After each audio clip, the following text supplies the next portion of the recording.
My wife is not back yet, so you've got me.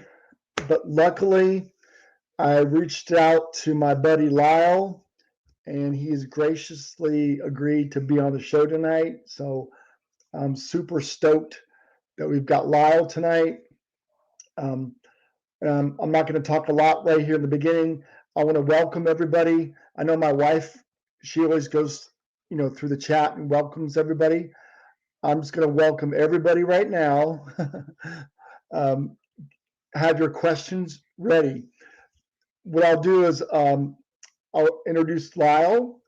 I want to ask some of my questions first, just the basic ones and some things I was curious about. And then, Lyle, again, can talk about whatever he wants to share with us. And then if you guys have questions, hold on to them till about halfway through the show. And then I'll ask or bring your questions up for you guys to see what Lyle has. Now we'll end probably right around 10. So we got about an hour. So we'll try to squeeze everybody in. So please be patient. And I have some exciting news at the end of the show. So stick around to the very end because I have a couple very important announcements to make. So without further ado, the one and only Lyle Blackburn. What's up? What's up, buddy? Let me adjust that. Is that better? Yeah, we can see. I look as cool as you. Maybe if I take my glasses off there a little bit. I don't know. You look. You have a good look as well. Different, but you got the full beard. So I don't look as good with the beard.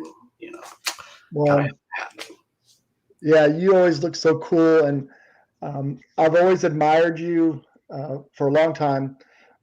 Not only because of your work with cryptozoology on all the documentaries, but all the books you've written.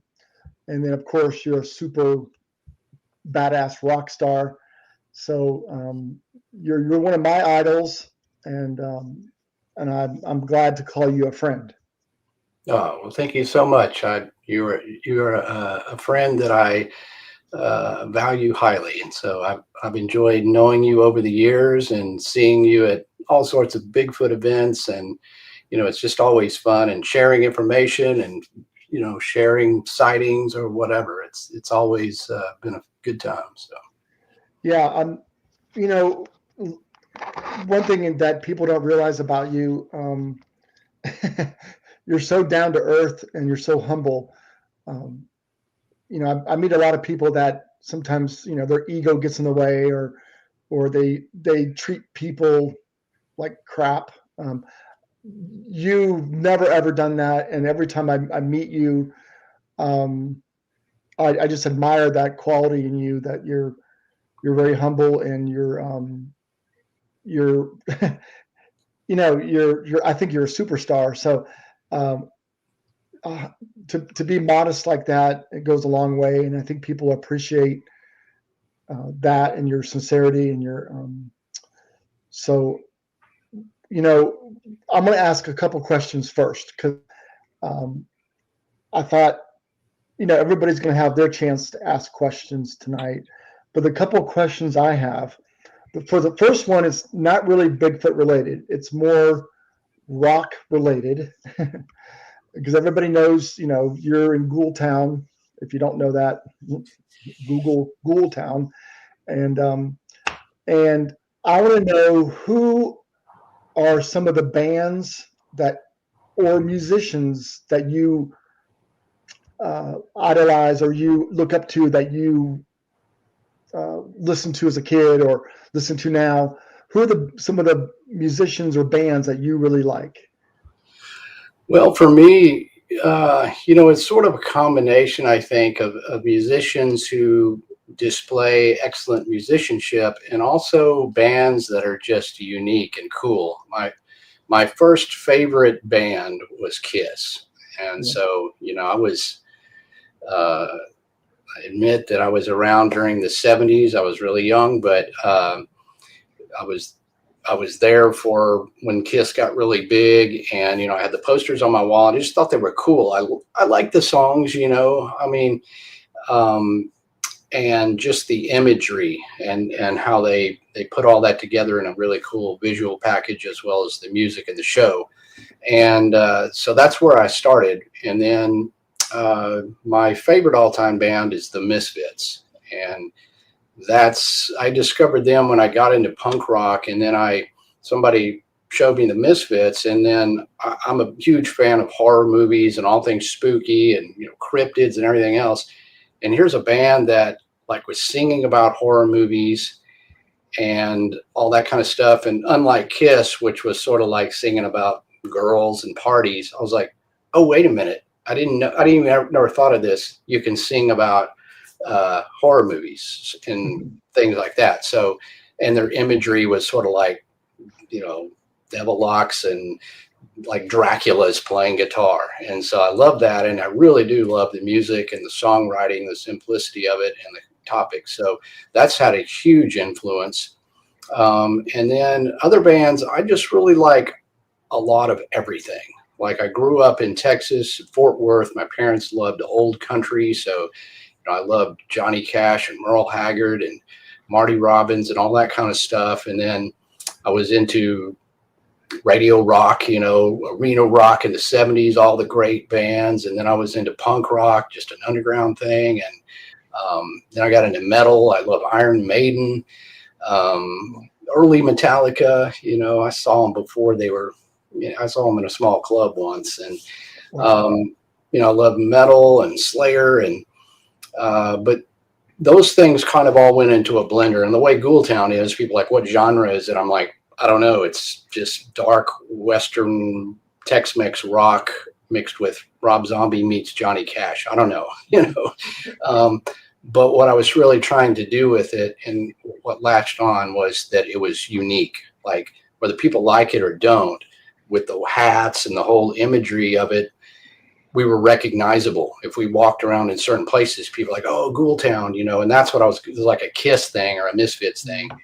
And then within that framework, I can cover just about any kind of music and throw it in there because we have no real, there's a sort of overall theme, but I'm able to just throw a lot of stuff in there because I love every kind of music, Yeah. So do you have any song that's cryptid, related, like Bigfoot or monster related? We don't.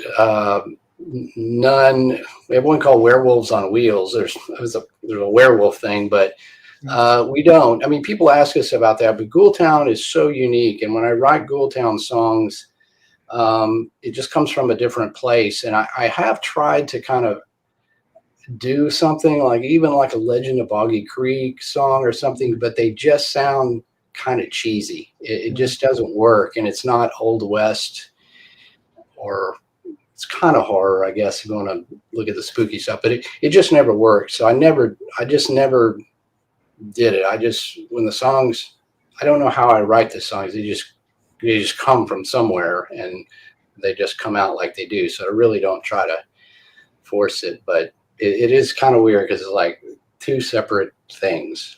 Right. Yeah, that makes sense because, Bigfoot can be cheesy very easily.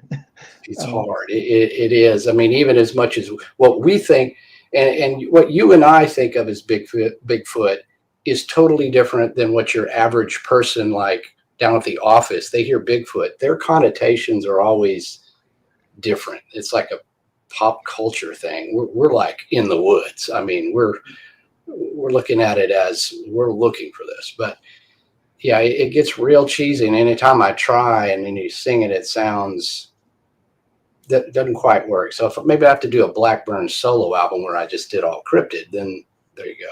Something different. Right. Yeah, that's a good idea. Just do like every cryptid out there or some famous Bigfoot creatures, because every state has their own nickname for Bigfoot. Mm-hmm. You could pick a couple there and then maybe release it at Christmas time. Bigfoot cryptid Christmas album. Yeah, there you go. So the other question I have is, in the field of cryptozoology, It doesn't have to be just Bigfoot. Are there certain researchers that you admire, that you follow? You know, I know you can't name everybody because I know there's a lot out there, but Yeah. just some that you really look up to. Well, there's a few, and they've really had a big influence on me. Probably the first would be John Green, who wrote many of the classic books in the 70s, but he was more of a journalist. But as far as that side of it, writing books, I really looked up to the way he put the books together, the way he wrote, and the factual, and how much information he had. I just thought he was awesome. And then a little bit after that, Lauren Coleman. He of course was like, sometimes you look at cryptid sightings on the internet or whatever, and if you try to trace them back to the source, half the time, no, I'm gonna say 3/4 of the time, it's Lauren Coleman. Older stories or whatever. So he's a big influence. I look up to him, and to have become friends with him is just mind blowing to me. Whereas John Green's passed on. But there's other ones that I really admire that even though maybe I'm perceived as a colleague or whatever, I still look up to Ken Gerhard. He is so knowledgeable. It's just amazing when if I ask him or we start talking about something, he knows so much. Cliff Barrickman. I used to listen to a podcast where Cliff talked about Bigfoot research before he was on Finding Bigfoot. And I was like, man, this guy, he's the real deal. And, that kind of influenced me as far as how I thought in the field, being out in the woods. And even you, I do look up to you because you are a guy who is always out there. I mean, you are interviewing people, posting videos, logging sightings. You're in the woods. You're at conferences. You're like literally everything that a Bigfoot researcher can do. You do it. So, and that's true, not just because I'm on the show. I look up to you and many other colleagues, that I've met over the years. John Kirk, he researched lake monsters. He's awesome to talk to. Just so many, and it's cool to be able to be peers with them, with you guys, because like you said, I'm still the kid who picked up these books and started reading them, or the kid who listened to Kiss. I'm still the same, that same thing. So I still have that fascination and admiration for the people who do the same thing. Yeah, some of the ones that you mentioned, I also follow and admire, and I'm humbled that you mentioned me with those gentlemen. But Lauren Coleman's funny. I love his book, Mysterious America, and there's a story in there in Kentucky in the 1700s. It's near Barron County, kind of near Mammoth Cave. About the early settlers encountered these monkey men, which they killed off. These monkey men, and there's a place there called Monkey Cave Hollow, or Holler. And I asked Lauren about it, and he told me right where it was. And it turns out I go there and I pick up a bunch of Bigfoot stories. I think I found the cave, but it's nice to be able to have conversations with people that you look up to, and you get to pick their brain for information. And I got to tell one quick story about Lauren as well. He was on an airplane and he posted a picture of himself sitting next to Mitch McConnell. And I know a story about Mitch McConnell here in Kentucky, that both Mitch McConnell and Rand Paul both had Bigfoot sightings in Kentucky. A lot of people don't know that. So Lauren had posted a picture of him and Mitch on an airplane, and I quickly responded, ask him about his Bigfoot sighting. So, not thinking that he's going to really ask him. And he replies back to me, he doesn't want to talk about it. So he didn't deny it. He just said, "I don't want to talk about it." So that's kind of neat.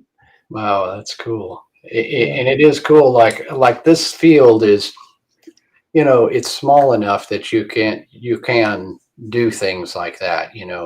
If you're in the movie industry, if I want to, I don't know, I need to ask Brad Pitt a question or whatever. I mean, you may or may not ever meet the guy. Now I've met a lot of movie stars actually through the band, but with cryptozoology, it's like Lauren's just one of us who loves these stories and mysteries and investigations, and he's happy to respond and to know us. It's amazing. Yeah. Um, the other question, and then I'll get to everybody's questions. We have a lot of questions I know coming up soon, but I have another question regarding Bigfoot. And I think I've asked you this before, but what do you believe Bigfoot is? Well, for most of the time, I approached it like the old school. It was just a species of ape, undocumented, in the woods, and they're very rare and very few. And you know, and I still sort of have that romantic sort of old school explorer slash cryptozoologist Indiana Jones vibe, where it's like this is something we can see it, we can touch it, it leaves footprints, it's out there. It may seem like there's sightings every minute, but we're collecting a lot of stuff over a lot of years and putting it together, and you know that there is something rare and something special. But of course, after so many years of research, and of course, like you, where regardless of what we've seen or experienced, we're interviewing so many people, and at least you can boil that down to a number of those people had such a close sighting. They're very credible people. There's no mistake about what they saw. How do you explain it? Yet we don't have the body. And, of course, that it goes back to how many could there possibly be? What are the chances? All that kind of stuff. So, I'm open to whatever. Everybody's got theories. It's interdimensional. It's jumping through portals. It's a spirit animal. It's from outer space. I don't know. I can't say one way or another, and I don't disparage anybody who decides they have theories. It's just, but in my opinion, when people tell me, oh, they're from UFOs, it's like, well, I've interviewed hundreds and hundreds of people who had sightings, and I think one time somebody said they saw a UFO like a week before. No one says I saw a UFO and it got off. So I just go by what I see, and these things are seen most of the time, I think, in credible cases.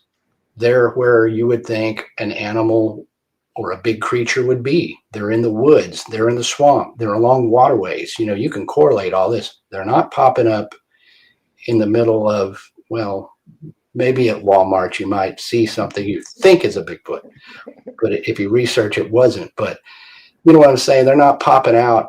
Oops, it popped out of a portal and it's walking down my street, in my town. So, you can kind of argue any different way. But bottom line is, I think everybody's fair game to believe what they want, and it's all just could be as good as the next, because unless you have a body or something, none of us really know.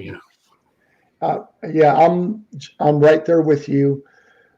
I do value other people's opinions and their beliefs and theories, and but based on all the witnesses I've interviewed, there's not many of them that have seen them, go through a portal Mm-hmm. or even mind speak. I do have a couple mind speak ones, but your brain can play funny tricks on you where get out, leave now could just be that little voice in your head.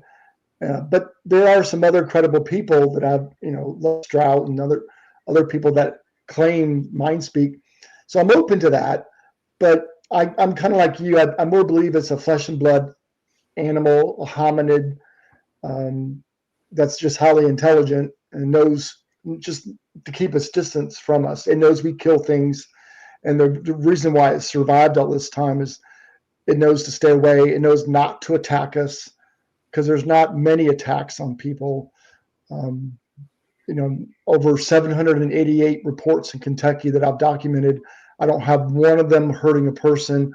And I've got some very close encounters where the Bigfoot could have hurt that person and the Bigfoot does not hurt the person. So I don't believe they're evil. I don't believe they're paranormal, supernatural. That's just my belief. But I am open to the possibility because we don't have all the answers. Yeah, you're totally right. I mean, I kind of dismiss all that kind of, we add all these connotations that it's evil, they're malevolent, or they're not, or they're trying to save the earth. I mean, those all speculative and conjecture. But we should always look at anything like that as, something we respect. And, I don't believe in trying to harm them or kill them. And honestly, all the stuff I do, it's not because I'm going to try to prove it to the world. It's just like, I like the subject. And if I see one, and I have had, sightings and things that, it's like, I'm not out to harm them or do anything. I think we just give them credit where credit's due. But I think it's definitely a rare thing. It's not like you can just, my father, I grew up hunting since I could literally walk. We've been out in the woods and out, sometimes in places where there's other Bigfoot sightings. My dad's never seen one, and he's spent 80 years boots in the woods. So, it's just luck of the draw. If you see one, they're much more rare than we may think about, because we think about it every day, but it's not like you can go to the state park and like, oh, there's 3 of them. It's not that easy. Right. It's funny. I get that a lot from hunters in Kentucky, old timers. Well, I've hunted here for 80 years. I've never seen one, so they don't exist. But it's like you said, they're more rare than here in Kentucky, more rare than black bear. More, they're highly intelligent. They're smarter than your average bear. So it's lucky if you do see one or have that encounter. Now you mentioned you had a couple sightings, maybe. I've had two instances, or three good ones. One where I think I was chasing one. Another one where I had a sighting of a reddish colored creature, and that was in the Sulphur River bottoms in southwest Arkansas, where Boggy Creek is, Legend of Boggy Creek. That I did not see it well enough. I had been in the little town of Fouke, and I had literally just talked to one of the locals that said he thinks he saw it run across the road. He said to him it looked reddish orange and it looked like an orangutan color. And I was like, okay, I've definitely heard all colorations described, mostly brown or black in Fouke, but there has been a few. And no, it wasn't even like an hour later, I was down on the bayou and we were standing there. It's a location where you can see these 2 huge cypress trees that are actually shown in Monster Quest on one of the episodes. And we were looking right between them, and I saw this big red thing come across a clearing, but it was probably 70 yards away. There's no people over there. You can't get there without boat because there's alligators right there in that bayou. You can't just stroll over there, and it's not private property. I don't know what it was, but I thought, okay, maybe the better sighting. And as much as I've been up there over the years and been at other places, finally, this was in April of 2024. I had gone up there a couple of times, one time camping, found pretty good set of tracks, I think. It had rained, so the toe detail was a little iffy, but long story short, somebody had told me that they had seen a pile of bones that had hog bones and deer bones thrown in this big pile down by this very swampy lake that is by the Sulphur River. And all that area back there it still looks like it did in the 70s during when Legend of Boggy Creek was filmed, undeveloped. And so I'm like, that's interesting. People will kill hogs. There's tons of them now down there and throw them out there, but nobody usually kills deer and just throws the body. So I thought that was kind of strange if that was indeed the case. So I wanted to see this so-called bone pile. So I went up there, and it was one afternoon. We met by the lake, and it was myself and another researcher friend and my girlfriend at the time. And we proceeded to hike way back in there along this lake, and I'm looking for the bones, and this is very mucky stuff. There's alligators in there and cottonmouths and every other manner of stuff. And I had hiked through this mud looking. And there's kind of a stream that goes along it. So we were just looking for tracks, looking for the bones. And after about 3 hours, we had hiked really far back in there. I never saw them. And we got actually to the edge of the lake. I've never gone that far. And it was probably about getting on 5:30 or 6. So it was starting to get towards the, early evening, I guess. And they were about 20 yards behind me. And I saw a little game trail that kind of went up a little incline. And for whatever reason, I just decided to walk up it. I like to be quiet when I'm out there. And it was like, after walking through all that, mire, I thought, oh, a nice path. And for whatever reason, I just walked up it. Well, I got up about, I wasn't even like 20 yards up that thing, and I heard what sounded like walking footsteps or something moving in the leaves and brush. And I look up, and about 30 yards away, I see a dark shape, which I see come out of the lower brush, and what I first took to be a hog. But within a second, I saw the whole entire figure walk into view between some heavier brush and trees and another, through an opening. Walked out there, and of course, when you see something walking upright on two legs, it was sideways to me. You think there's a person, which kind of freaks you out. But the next second, you're like, no, it's not a person. It was uniformly black, very dark, walking upright, big, tall. And it walked for about 3 seconds right across that clearing and went behind the trees where I couldn't quite see it anymore. And I'm sitting there like thinking, now normally I would just run right after it because I wanted to see it more. I'm like, I just saw that. But I thought, there's two people over here, and if they see it, and people will believe Lyle Blackburn when he says he saw the Beast of Boggy Creek or whatever. So I opted for option 2, and I went over there. I had to go about 20 or 30 yards, and I'm trying to tell them as quietly as I could, I saw something, and they're like, what? I'm like, over there. And then they kind of realized I wasn't messing around. And then we sort of methodically walked down where it drops off back towards that lake, looking where I thought it went. I mean, there's trees and brush, and it's thick. And we drop down, and we're looking sort of grid search style. We don't see it, and we kind of start darting around looking.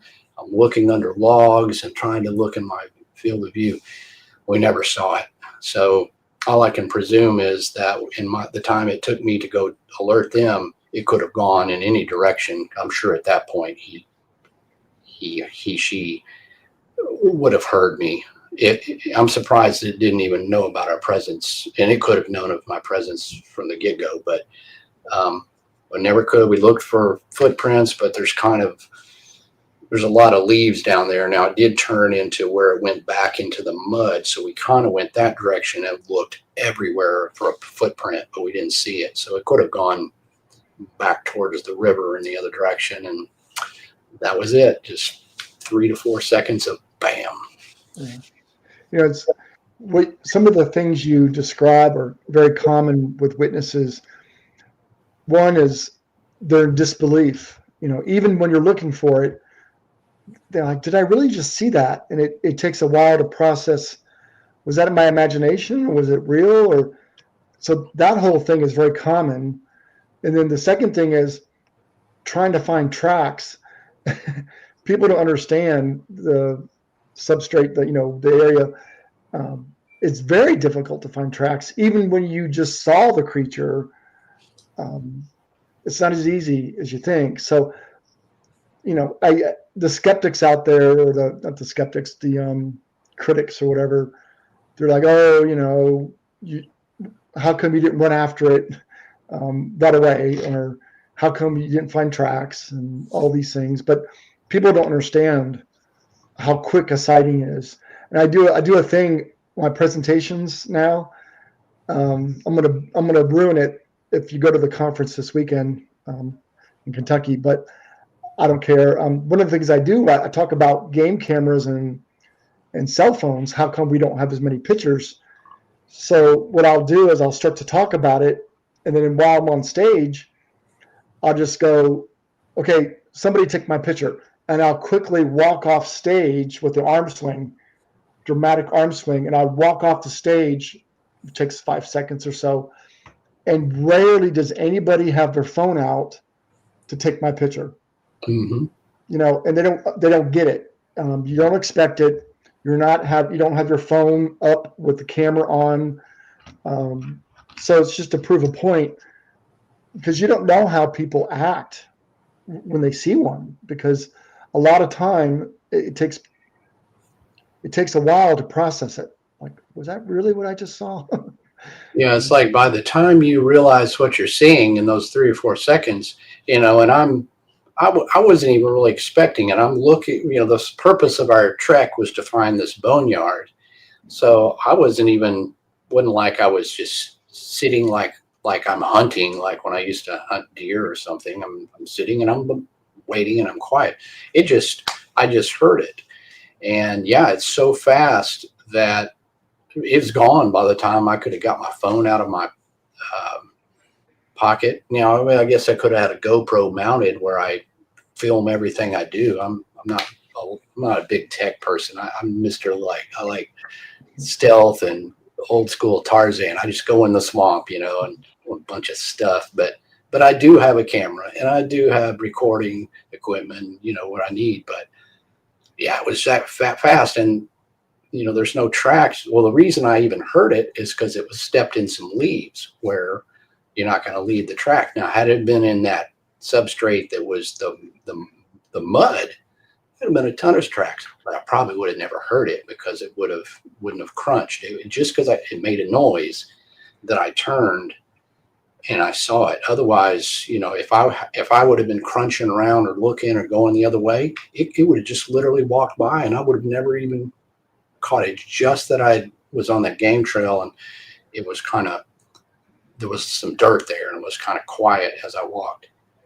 That was the only reason I ever saw it. But a good example is I have been down there many, many years, and on twice people have seen a black bear in there.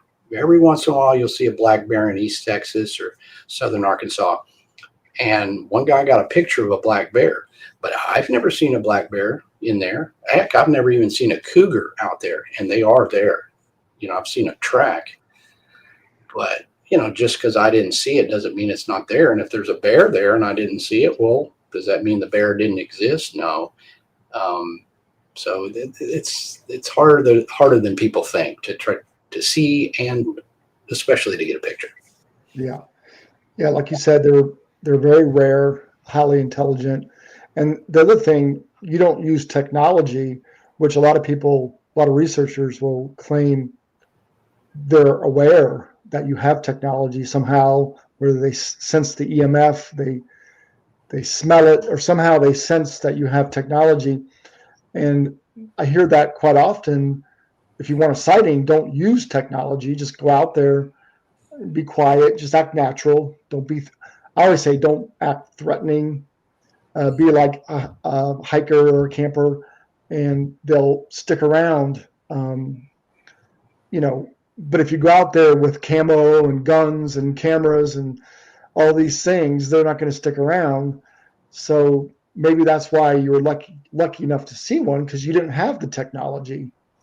Yeah, I mean, I was just there, and I am still, I was raised by my father. We were bow hunters. We didn't even carry guns. We had a knife and a bow. And back in those days, when I started, as I got to be adult and things, I was like, my dad had no compass. We didn't take any water. We had no map, nothing. We would get lost back in these places. And when I was a kid, it scared me because I thought, we're never going to get out of here. My dad was always like, oh yeah, we will. He was never prepared, but we were just so stripped down that, we were just as close to old school hunting as possible. So that I always kind of liked that vibe of just, I go in there, less stuff, and quietly and observantly. And I've, seen a few things, and, and again, I'm really about not necessarily trying to prove it to the world. I'm just happy to see things myself. And I would love to get a photo, or if I could get a recording of a good howl, those are great, but my ultimate goal is just to observe.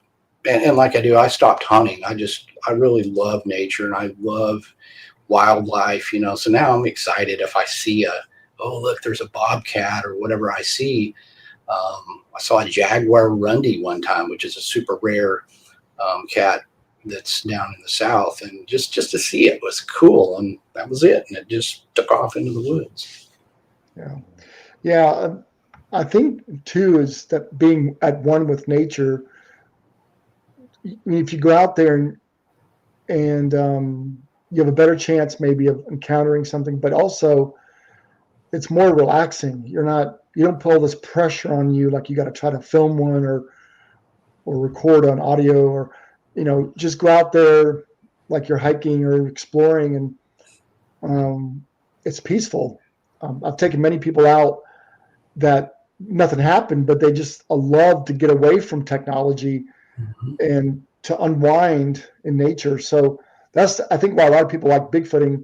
You get to do that.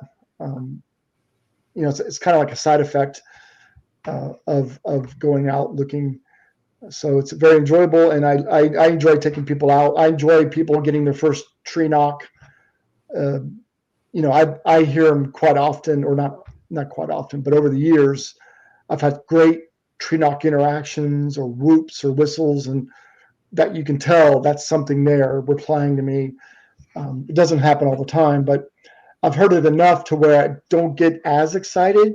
So when I bring somebody new out and they get to experience that, that's a thrill for me.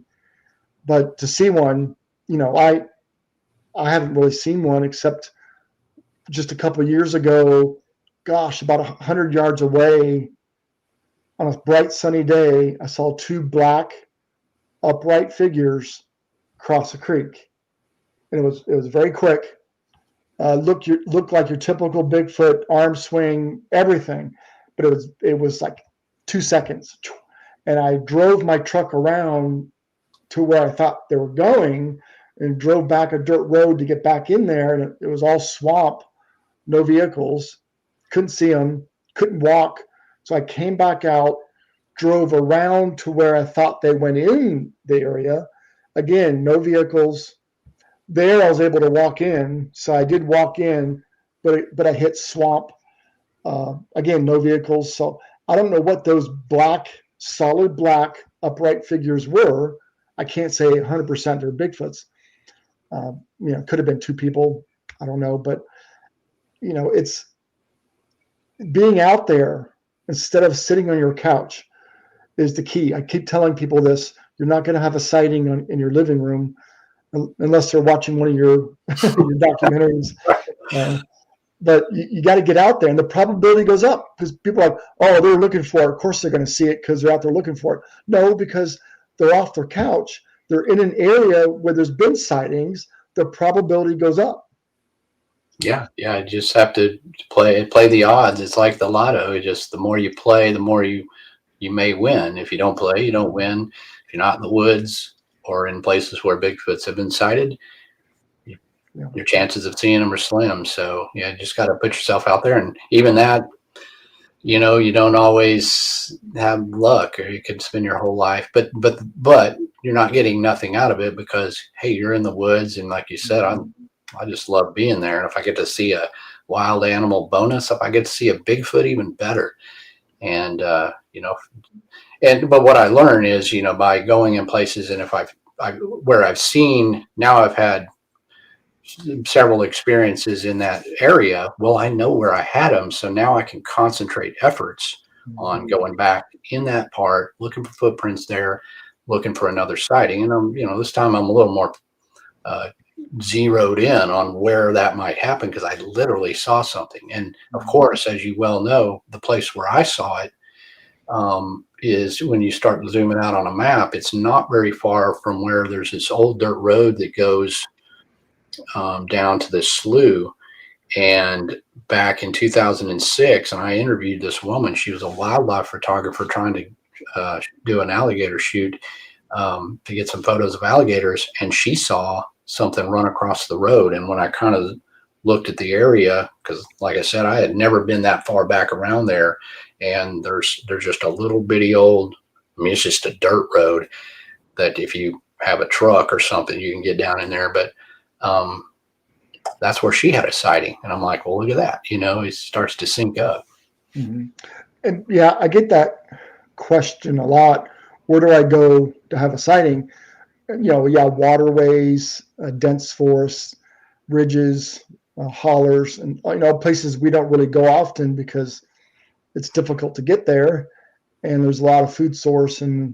But I tell people the number one thing to look for are the sightings. Try to locate on the BFRO's website, on my website, KentuckyBigfoot.com. I've got all those sightings posted, all the counties, and get yourself a map and start mapping them all. And that's where I would go, where there's been a history of sightings. Right. And they can be found. And, people got to remember, they talk about the BFRO as like, oh, well, that's the one depository of all sightings. Well, it's not. You kind of have to look in multiple places. And when you have a resource like yours, where Kentucky, you've been doing so much there, you're going to find so many more sightings on yours. Look at what they have in the counties, those Kentucky counties on BFRO, and you can you sort of put that all together. Some of them may be duplicates, but that way you can get a full picture on what is the county with the most Bigfoot sightings. And you can probably draw out a little chart and kind of make your own thing. Go, okay, well, this county has like 40 Bigfoot sightings. That's where I'm going. Yeah. And that's the fun part too, is being like a detective and trying to do your research and getting a map and getting your gear together. And that's the whole fun of it, is the hunt, So before, we got about 15 minutes left. I want to get a few questions from the chat, because we have a lot of people in the chat.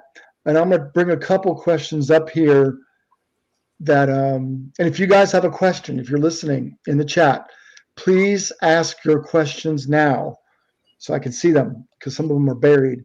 So start asking questions and I'll start posting them up here. Somebody here, I'm going to show this one. This is not a question, but Darren had an encounter in Alabama. Pretty cool, Darren. I wonder, did you see it? And if so, Darren, I'll put my phone number in there. I want to talk to you, because I do document sightings, not just in Kentucky. So if you've had a Bigfoot sighting, I would love to do an interview with you. I love his icon there, Legend of Boggy Creek. Yeah. He said, "What it's an honor." He said, "Oh, what an honor!" So he must be a fan for sure.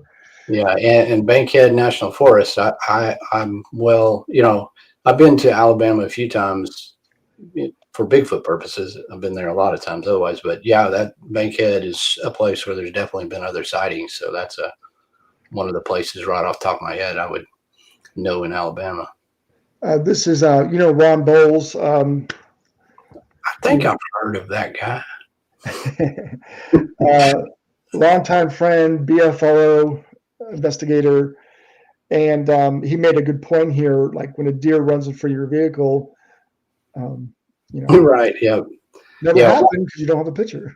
Yeah, Ron's a good friend and very experienced, and as usual, he points out this good point that, yeah, deer, all kinds of stuff runs in front of your car. And even to get a picture of that's a challenge, much less a Bigfoot. How many years being convinced of Bigfoot? Well, I mean, I took it literally at face value in third grade when I got a book called Strange But True by Daniel Cohen. They would send out this little thing you could check off books from scholastic readers, and you had to go beg your parents for a paper check to buy it. And I bought this book. I thought, strange but true, that sounds cool. And it had a chapter on Bigfoot, Yeti, and the Loch Ness Monster. And that was the first time I'd ever heard of those. And my mind was blown. I was like, wow, this is something you might see in real life, not something on a movie, movie monsters or whatever. So at that time, I just read those things and said, okay, Bigfoot's real. I just took it as that. And of course, as you read more and know more and get into your adult life, you're thinking, okay, now let me think about this. Is this true? And then that's what started me on my journey as an adult to first go and investigate the Legend of Boggy Creek story, because that was based on true sightings, and that wasn't very far from where I lived, and I had seen the movie. And then once I started interviewing people at that point personally, not just something I was reading in a book, I was like, okay, these people, at least a number of them, have seen something that cannot be explained. And it was that point where I was like, yeah, there's something to this, This we answered this, so you answered it, but I want to piggyback on this one because we know you're there still investigating. Yeah, I've spent years and years down there. I can walk in there with no compass or GPS in any place you put me and know where I'm at. So I know it better. I know it better in my own neighborhood, which is good. So the question is, are there sightings to this day in Folk? Oh yeah, a lot of them. Just in the last 3 years, there's been a number of good ones. There was a hunter that had a sighting who did actually take a picture. He observed it from a tree stand, but it was kind of at dusk. I mean, the picture doesn't reveal much as far as a picture, but there was a family up there that had multiple things going on, something tapping on the window. They found some tracks. They saw something in the woods. And then, I mean, there's every so often, there's some locals that are just driving down a county road that'll see it. I've interviewed numbers of people, lady that lived down there on the Sulphur River where I was talking about, but up on the Texas side, because Sulphur goes into Texas. She had a daylight sighting, 10:30 a.m. Back in just several years ago. I mean, this woman was freaked out. She saw it right there, and it was only about 5 feet tall.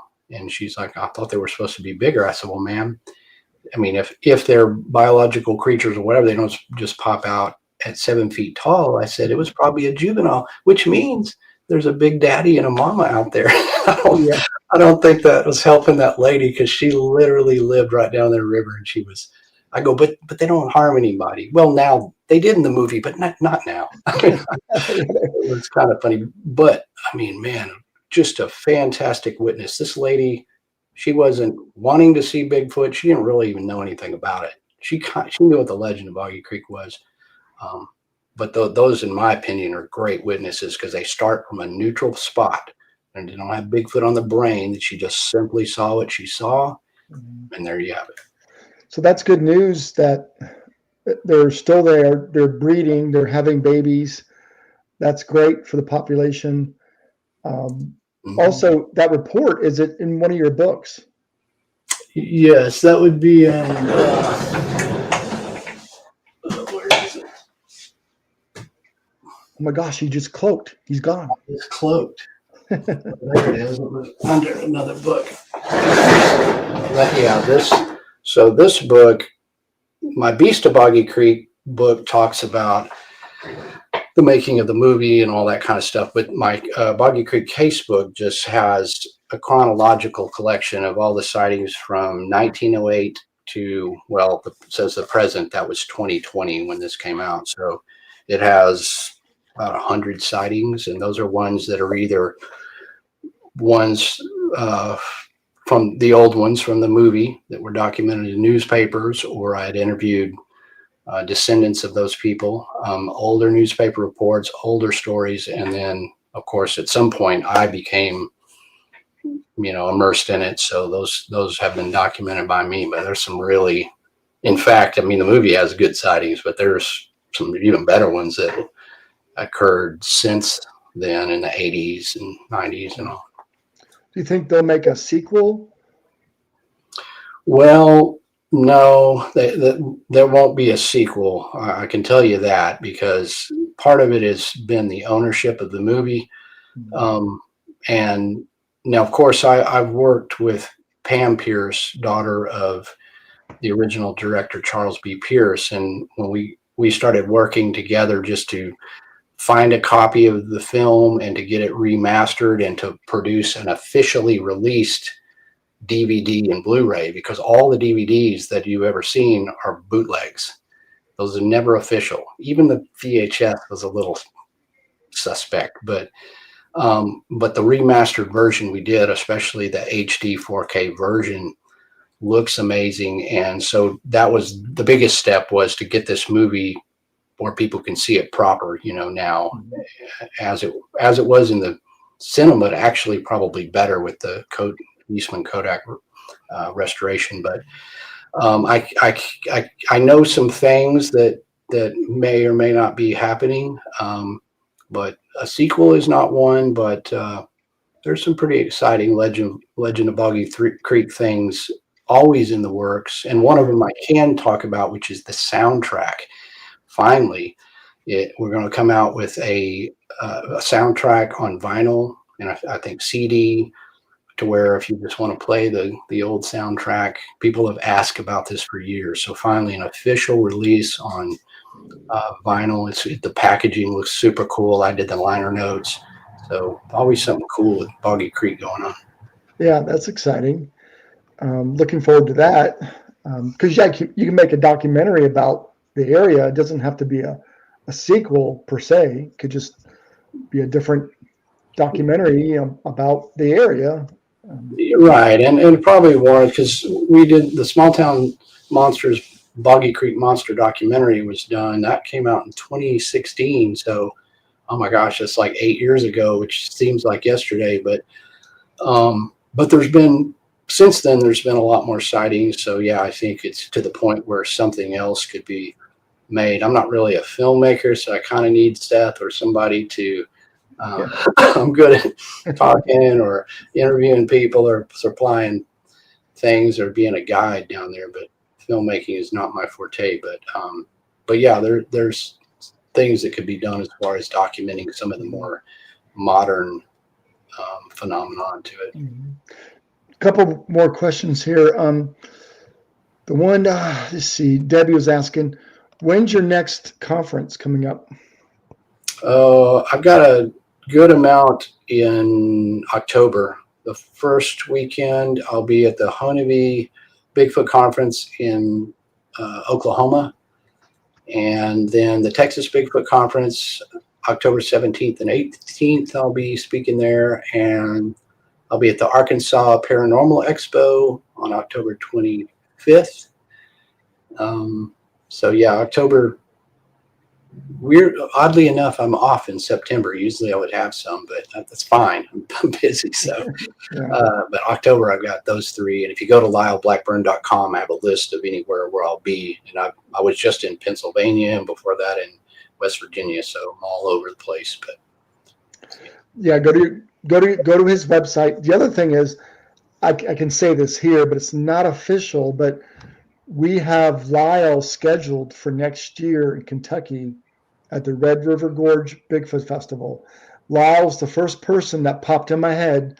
Okay, who are we doing this year? Last year we did Meldrum and Cliff. I want Lyle. I want, these guys. So I've been hard at work contacting some more incredible researchers, and Lyle has agreed to join us May 30th next year in the Red River Gorge.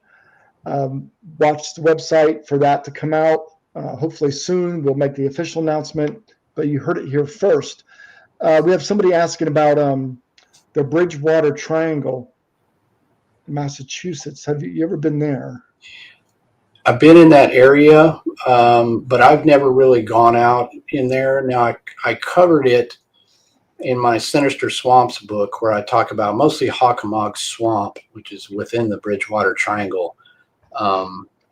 But unfortunately, I've been to most places that were in the book, but it's kind of far, and just never could sync that up during that time. But it's definitely one that's on my list. If I'm ever up there and have a way to get out to Bridgewater Triangle, especially that Hockamog Swamp, I'll definitely be doing that. The government, do you think they will ever acknowledge? I don't think the government can figure out what they're even doing one day to the next and make up their mind about anything.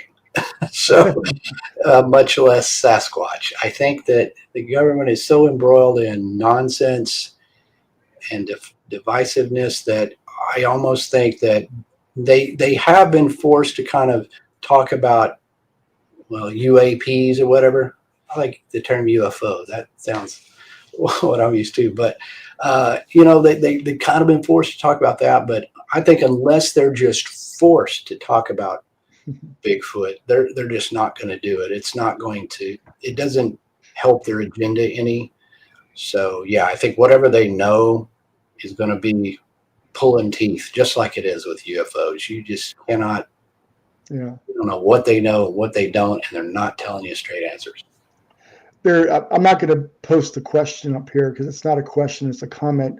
There's someone in the chat bashing the Bigfoot conferences that, we're taking their money. And, people pay money for our knowledge for years. I've been doing it for 3 decades of interviewing witnesses, being in the woods. I've acquired a great deal of knowledge. You have as well. Same thing. All these people, Meldrum and Cliff and everybody people are paying for our knowledge. If they want to pay to go to a concert, if they want to go pay to see an artist or whatever it may be, it's their choice. And we provide something in return. So I think it's funny, you get people in here that are, I don't know if they're jealous or what, about our conferences or documentaries. That's how people learn. People learn from us who put in years and years of research.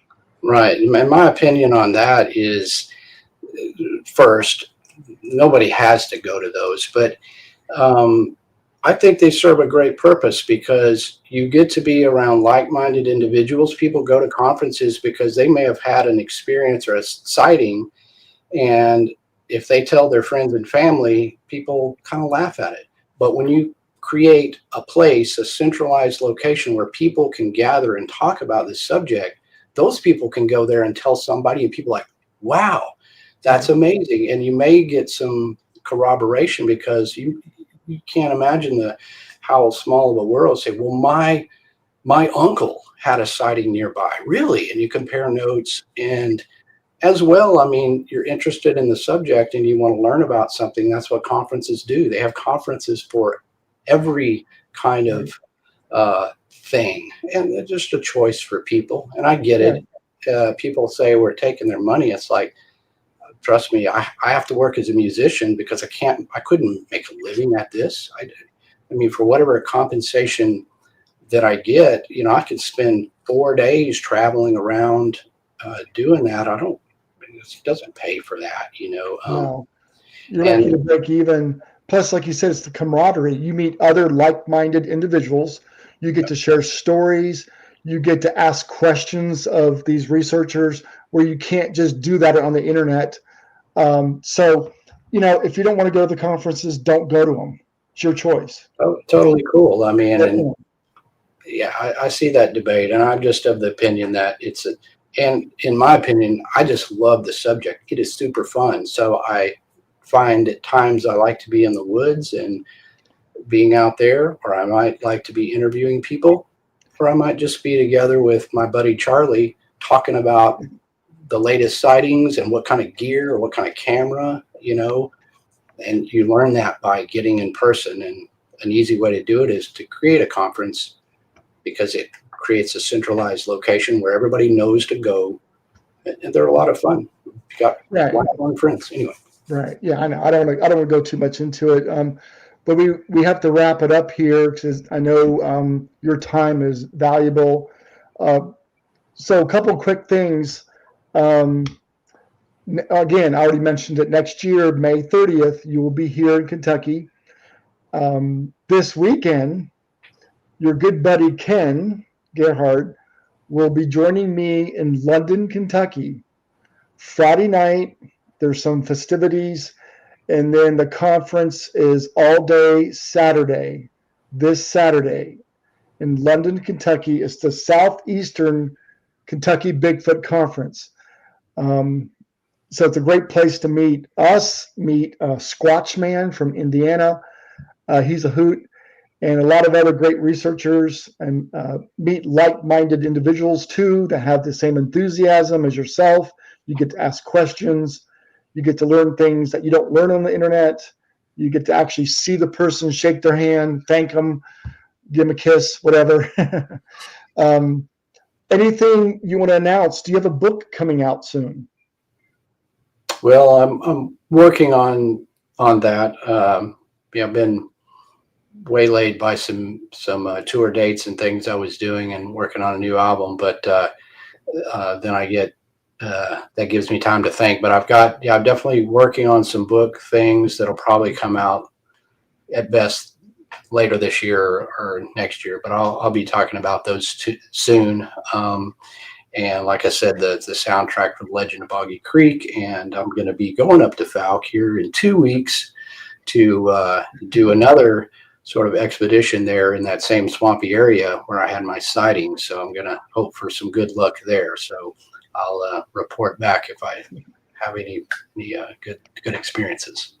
Yeah, well, that's exciting. We're looking forward to your books, your new books coming out, new music coming out. Again, I'm a huge fan, like a lot of us here. So I want to thank you, Lyle, for coming on our show. I know your time is valuable, and hopefully this year we'll get to meet up somewhere. I hope so. I always enjoy that. So it is a highlight of the year. So yeah, but I appreciate you having me on. It's always fun. The highlight was, I'll tell you one quick story and I'll let you go. I think it was Texas. We stayed in the same Airbnb. And I remember one morning coming out and you walked out in just your towel. And I'm like, hey, there's Lyle and just his towel. He's like, and I'm like, it wasn't secured very well. I'm like, the towel's gonna fall off any moment. Was I wearing my hat and a towel, or just the towel? That's funny. It'd been funnier if you had the hat on too. No, I don't think you had the hat on. Right. Well, that's where that B&B had one shower for all the rooms, and it was in the master room where Craig Woolheater was staying. So I was like, hey, can I come in your room and take a shower? It was so weird. That place was haunted too. Yeah, it was. In our bedroom, the closet, something was moving at night. And I remember I woke up and I thought, well, maybe there's a door behind the closet. I opened there's nothing in the closet. And I heard like somebody standing, moving around in the closet. It wasn't like in another room. It was in that closet. So yeah. I think that place was haunted. I think it is. Every place in Jefferson, Texas is haunted, I think. Yeah. All right, Lyle. Thank you again so very much for coming on our show, and we will see you soon. All right. Sounds great. Good night, everybody. Thank you, guys. Good night, Lyle.